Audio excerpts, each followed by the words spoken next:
Atendezwa agulumizwe ekitaffe Tonda ne Mama Namugereka abawanga obuwangwa mu buwangire bwabwo. Mbogombogo kyewagula Elizabeth Nkambwe gwaka si gwa kuzikira. Mbalamusizza bakika namwe n'abampuliriza mu biti byammwe eby'enjawulo ne ku mikutu egy'enjawulo. Twebaza kitaffe Tonda ne Mama Namugereka abakuumye wepo n'abo bonna abafunye ebizibu. Katwongere okubeera nga tubewongera eri bajjajjaffe babakwatireko weewaawo. Olwaleero nkomyewoko n'obubaka okuva eri Jjajja Namuzinda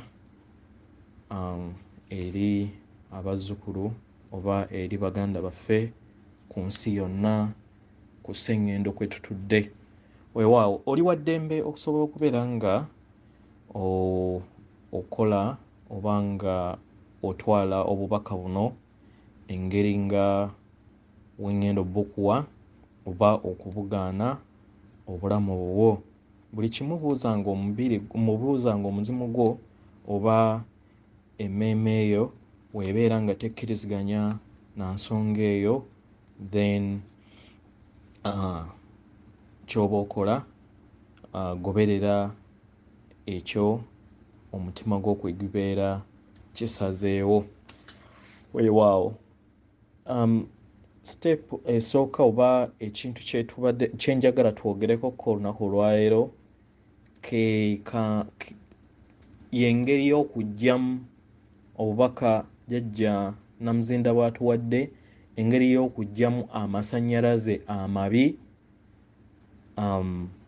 mu nnyumba ne mw'osula mwonna oba mu nnyumba yo yonna, mu bisenge byonna by'okozesa by'otakozesa. Mukama waffe Jjajja Namuzinda atusabye buli kinnoomu ku planet abeere nga akola ekintu kino. Weewaawo procedures ngenda kubeera nga nzikuwa, naye w'obeera nga gwe ng'olina abantu b'obeera nabo nga bo gwe okkiririza mu makyusa oba wakkiriza okusobola okubeera nga ogaininga divine right yo oba obusika bwo obwa Katonda bwo, naye ate nga b'obeera nabo tebakkiriziganya n'ekyo, tofaayo. Gwe kiriininga by'oba osobola okkiriininga bwe babeera nga bakugambye nti ebyabwe tobikiriininga, era tosika muguwa kinnamuntu yenna. Gw'osobola okukwatako ebibyo oba mu kisenge byo oba bakuyita mulalu, tofaayo. Gwe kiriininga okusinziira nga bwe ŋŋenda okubeera nga nkubuulira engeri nga Mukama waffe w'asobodde okubeera nga atuwa. Mulimu gugenda kubeera munene naye osobola okuteekinga obudde mpola mpola bw'oba ofunye akadde n'obeera nga okola kino ekintu mpola mpola paka at least w'onaabeera okimaze, naye nga at least kyandibadde nga kyetaagisa at least okikole mu nnaku ezitasukka at least ennaku nga 30 weewatyo. Weewaawo, naye nga kyandibadde kirungi at least kikole osobola okubeera ng'oggya amasannyalaze amabi eri ennyumba yo. Mmanyi kigenda kubeera kizibu eri abasinga obungi, naye mpola mpola osobola okubeera nga okikola. Ekisooka ogenda kufuna akadde akamanyikiddwa nga rosemary. Mbuuzizza erinnya mu Luganda naye baaba wange aŋŋambye ku gurupu yawane ey'ebekika aŋŋambye nabo e Buganda bakamanyi nga rosemary. Okay, kale ka rosemary ngenda kakozesa, ngenda nkaweereza wano mu kika, then ngenda kakozesa ne ku vidiyo eri abo abatakamanyi. Funa ka rosemary kano kafumbe. Funa ka rosemary kafumbe, w'okafumba amazzi agabeera gavuddemu oba gagabeera nga kamaze okutokota amazzi agaba gasigaddemu katugambe nti nno ofumbye n'osigazaamu ebikopo maybe 5 oba n'osigazaamu liita 5 okitegera then amazzi ge gamu oba ekirungo kye kimu ekya rosemary funa n'omwenge ogwa tribe gy'ovaamu oba ogw'ekitundu mw'oli kubanga oyinza okubeera ng'oli mu kyoli ate ng'oli London oyinza okubeera ng'oli Muganda ate ng'oli South Africa oba ng'oli Brazil tofaayo kubanga tolina ate woogenda kujja mwenge ebigere kati funa omwenge oguli loko ogw'ekitundu ekyo mw'oli nga gwenkanankana we gibeera nga bikopo 2 ebya rosemary then n'omwenge funa era ebikopo 2 we zibeera nga omazzi aga rosemary gali liita 5 then n'omwenge ogenda kufuna liita 5 kitegeera then obigatte wamu then in case waliwo ajja okugamba nti ate mulongo omwenge okugugatta then ate nenfuuyira entebe zange zijja kwonooneka mu ngeri eno osobola okwawulamukko n'ofunayokko paati ey'ebyo by'olowooza nti bijja kwonooneka then n'obeera nga ojja kukozesa just rosemary nga totaddeemu mwenge w'oba olaba nga omwenge gugenda kubeera nga gwonoona maybe ebintu byo oba furniture oba ki naye osobola okugwewala gwo n'ofunayoko parts ezimu ez'ebintu ebimu n'omanya nti nno omwenge manya nti bino byolowooza nti bijja kwonoonebwa omwenge mixture eri eya rosemary amazzi ga rosemary n'omwenge then byo osobola obyawula n'okozesa rosemary yekka process eno okwanguyira kyandibadde kirungi ebintu byonna bifulumye wabweru ebintu byonna bifulumye wabweru w'obifulumya wabweru byawule oyawule ebintu by'okozesa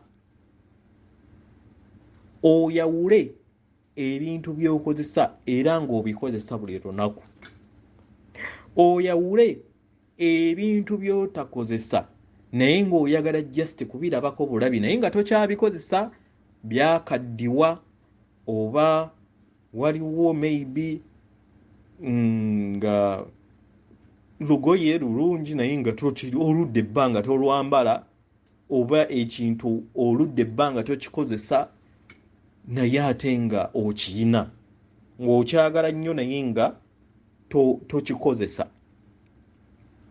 ekyo nakyo kyawule ebintu ebyo by'otakozesa waliwo ebintu bye tuteeka mu nju nga tetubikozesa naye ate nga waliwo abantu abalala abasobola okubeera nga babikola ki nga babyetaaga kyekiseera ogenda kugaba ebintu ebyo by'otakozesa byo tojja kubizza mu nju bicleaninge ng'okozesa ka spray osobola okufuna ka spray oba ebbomba ofuuyire buli wamu n'abaana bennyini wabeera nga weebali ewaka bayigirize oba mukwatize wamu, then n'okubeera nga otraininga abaana obutabeera na bintu biteetaagisa, kubanga dimension kati already gye tulimu tekkiriziganya na mululu oba na kintu kubeera na kintu nga tekikuyamba okiraba okiterese buteresi ng'ate waliwo abalala mu nsi ababeera beetaaga ekintu ekyo. Kitegera? So ekintu ky'otakozesa kyejjeeko. Ompulidde bulungi?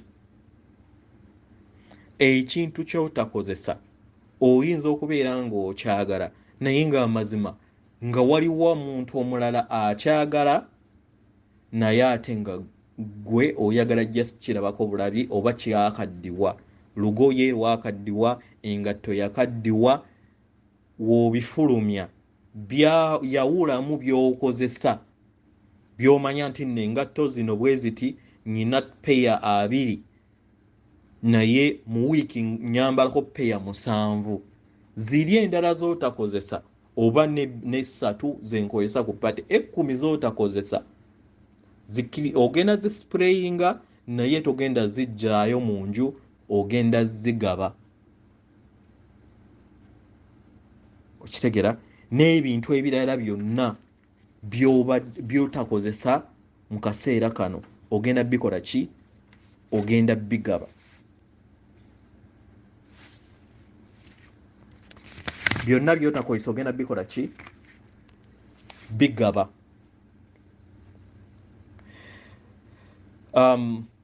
Osprayinge, then ne mu nju mwennyini ogende ng'osprayingamu amazzi gano aga rosemary ku siiringi ne waggulu wennyini mu siiringi, egenda kubeera general clean up. Omulimu si mwangu naye abali ewaka naddala nga maka gammwe ekyo kikole, naye abali ku mirimu ng'amaka si gammwe ekyo tokirinaako munnange buyinza. Bannannyini maka be basobola bayina obuyinza obwo kubanga munnange gwe olikola ki ku mulimu, naye w'oliba ozzeeyo ewaka kola procedures zino at least mu bbanga erijja mu maaso w'ofunira akadde okusobola okubeera ng'odde ewaka. Osprayinge then omale ozzeeyo ebyo byokka by'okozesa. Tosikana muguwa ku kiriininga bya muntu yenna atakkiriziganya n'ekyo oba akulaba alaba nti kyokola kya bulalu, naye nga nkwashwalinga nti amasannyalaze ago g'oba ogenda okubeera nga ojja, amasannyalaze amabi g'ogenda okubeera ng'ojja mu nju, then gajja kubeera nga of course ga-affectinga era nga gayamba n'ono yennyini atalina kukkiriza oba akyali mu kizikiza okusobola okubeera nga naye agabanako. So gwe kola paati yo, tofaayo akuyita omulalu, tewali mutawaana. Ekirala ebyamenyeka, ekintu kyonna nga kyamenyeka nga kiri mu nju yo ng'okifulumizza nakiwangula naye kyamenyeka nkirabako, njagala kukirabako ng'ekijjukizo naye kyamenyeka. Waliwo ensonga lwaki kyamenyeka. Kino ekintu nkyagala nnyo naye kyamenyeka ne nkiteekako ggulu. Okitegera? Waliwo ensonga lwaki kyamenyeka. Ekyo nakyo togenda kizzaayo mu nju, togenda kikola ki? Kyonna nga kyamenyeka nga tokyakikozesa naye ng'okirabawo awo nga kyamenyeka, ogenda kijja mu nju. Nawangula kino bampa kino naye ne kimenyeka, ne nfuna ggulu gattagatta n'enkizaawo kyekiseera ogenda kyejjako. Ebintu bino mubikole maaso g'abaana basobole okubeera nga babiraba era nga babimanya, kubanga kyekiseera omugigi omupya ogw'ensi eddako nga tetunnaba kwawulizibwamu okusobola okubeera nga tupaasinga knowledge eya buli kintu kyonna kye tukola, newe kubeera kusamira, newe kubeera kukola ki, kyekiseera teriyo kuddamu kwekeekerera baana. Buli kimu tugenda kuba tukikola n'abaana. Abaana basobole okubeera nga bafuna omusingi omulungi ogutali gwa bibebya ffe mwe twakulira. Manyi omulimu gugenda kubeera muzibu, manyi omulimu gugenda kubeera si mwangu, naye eri abo abakola nga okomawo leeti osobola okufunangayoko obudde n'ogenda ng'okiriininga paati mpola mpola, oba wiikendi n'ottayo weekends n'okiriininga n'okola general cleaning ey'enjuuyo.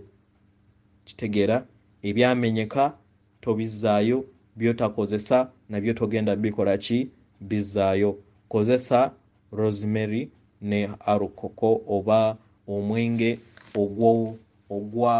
ogw'ekitundu ogumanyikiddwa nga local brew ey'ekitundu ky'olimu.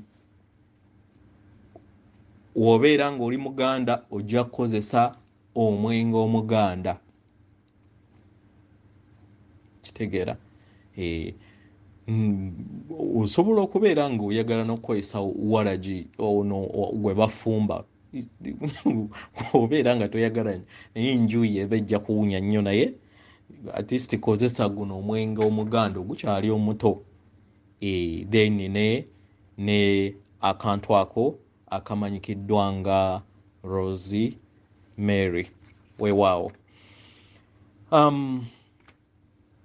Weewaawo katwongere kusaba ekirala, osobola okukoowoola jjajja Namuzinda asobola okubeera nga ayongera okubeera nga akuluŋŋamya ku nsonga ezino nze nkugambyeko wammanga.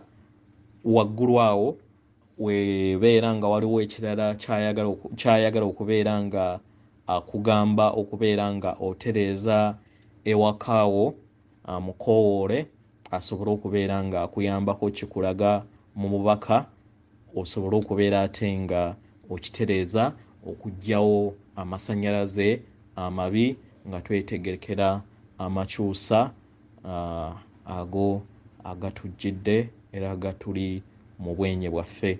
Weewaawo atenderezebwa agulumizibwe kitaffe Tonda ne Mama Namugereka abawanga obuwangwa mu buwangire bwabwo. Nkuweereza omutima gwange akuume.